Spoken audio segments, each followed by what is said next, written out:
Mashq daftarining 65-beti. Bizda 9-katta mavzu bu foizlar.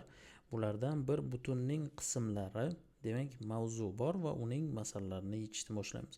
Demak, birinchi e'tibor beradigan bo'lsak, 100 ta katakdan iborat kvadratning bo'yalgan va bo'yalmagan qismlarini oddiy va o'nli kasr ko'rinishida ifodalashimiz kerak.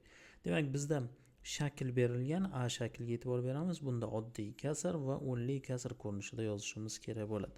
Demak, birinchi shaklni o'zini ko'rib chiqamiz. Bu yerda e'tibor beradigan bo'lsak, mana bu yerda mahrajda 100 yozilgan. Demak, ushbu shaklda 100 ta katak bo'lishi kerak.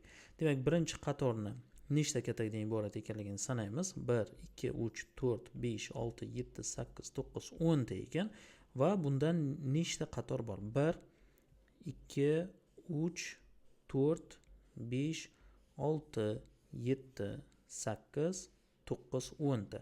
Demak, 10 ta qator bor va har bittasi 10 katakdan iborat bo'lganligi uchun umumiy kataklar soni bu 100 tani tashkil etadi. Endi bizda markazda bu yerda bo'yalgan, ya'ni ko'k rangga bo'yalgan kataklar ham bor. Ular sonini belgilab olamiz. Birinchi qator, eng yuqori qatorda nechta bo'yalgan katak bor? 1, 2, 3, 4, 5 ta. Demak, birinchi qatorda 5 ta bor va bunday qatorlar nechtani tashkil etadi? Demak, birinchi qator, ikkinchi, uchinchi, to'rtinchi. Demak, har bittasi 5 tadan iborat bo'lgan 4 ta qator bo'lganligi uchun bu yerda yozib olamiz. Bo'yalgan kataklar soni bu 5 ko'paytirilgan 4 bo'ladi. Ya'ni 20 ga teng bo'ladi. Aynan mana shu 20 sonini biz mana bu yerga yozib olamiz. Shunda mahraj 100 bo'ladi. 100 dan demak bo'yalganlar soni bu 20 tani tashkil etadi. Demak, 20 deb yozib olamiz. Va buni oddiy kasr ko'rinishida, ya'ni qisqarmas shakl ko'rinishida keltirib olishimiz kerak. Shunda 20 bilan 100 ni biz 20 ga qisqartirib yuboramiz. Shunda suratni 20 ga bo'lsak 1 bo'ladi. Mahrajdagi 100 ni 20 ga bo'lsak 5 bo'ladi. Demak, 5 dan 1 degan natija kelib chiqadi. Endi buni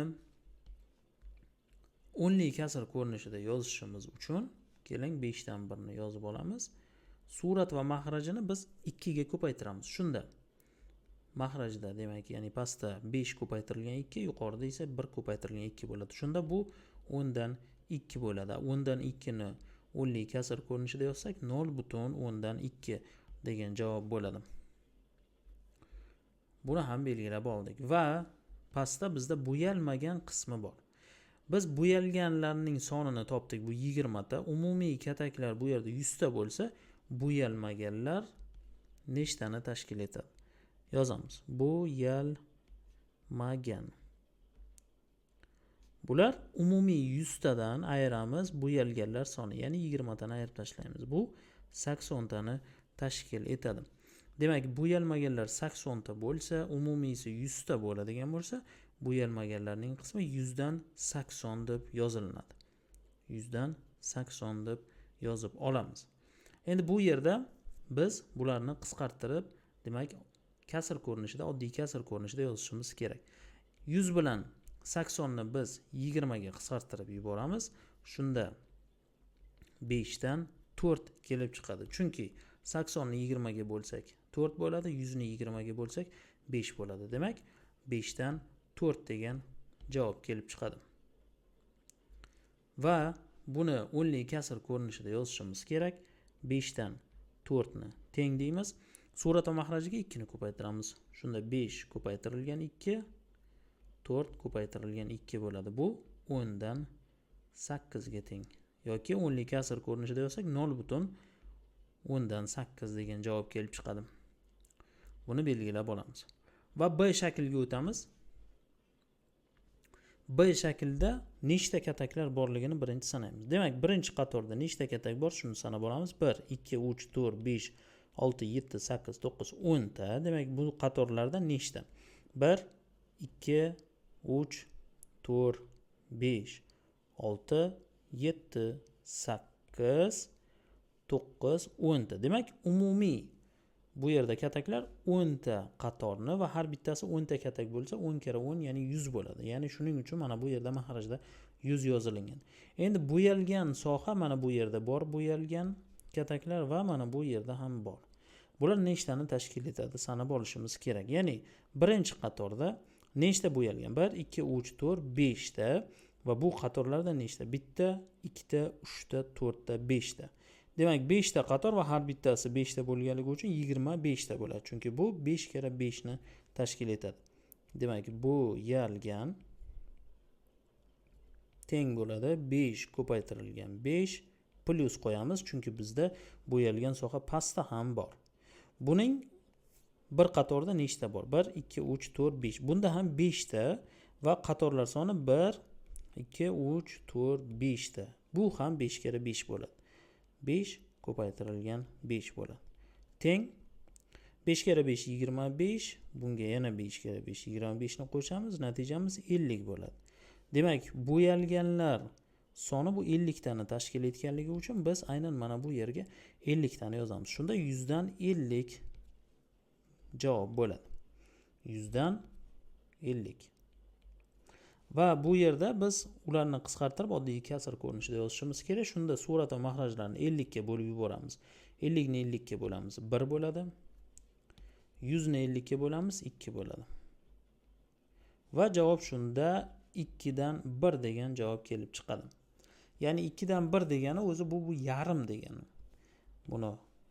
Buni oddiygina o'nli kasr ko'rinishida ham yozishimiz kerak. 2 dan 1 teng surat va mahrajini 5 ga ko'paytiramiz. 2 ni 5 ga ko'paytiramiz va 1 ni ham 5 ga ko'paytiramiz. Shunda 10 dan 5 bo'ladi. Bu esa 0,5 degan. 0,5 degan. Endi e'tibor beradigan bo'lsak, bu yerda bo'yalmaganlarning qismi ham bor.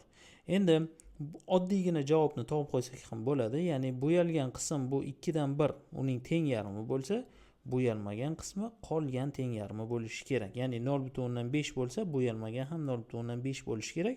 Lekin biz buni demak hisob-kitob orqali ham topishimiz mumkin. Ya'ni bo'yalmaganlar mana bu va mana bu. Bularning har bir qatorda 1, 2, 3, 4, 5 ta, 1, 2, 3, 4, 5 ta qator va har bittasi 5 ta katakdan iborat. Bunda ham 1, 2, 3, 4, 5.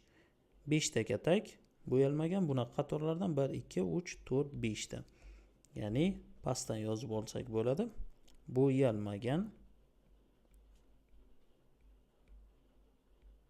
Bunda ham 5 ko'paytirilgan 5 plus 5 ko'paytirilgan 5 bo'ladi. Ya'ni 25 plus 25. Ya'ni bu ham 50 tani tashkil etadi. Bo'yalmagan ham bunda 50 tani tashkil etdi va umumiy kataklar soni 100 bo'lsa mana bu yerga 100 yozamiz, mana bu yerga esa 50 ni yozib qo'yamiz. Ya'ni 50 taqsim 100 bo'ladi.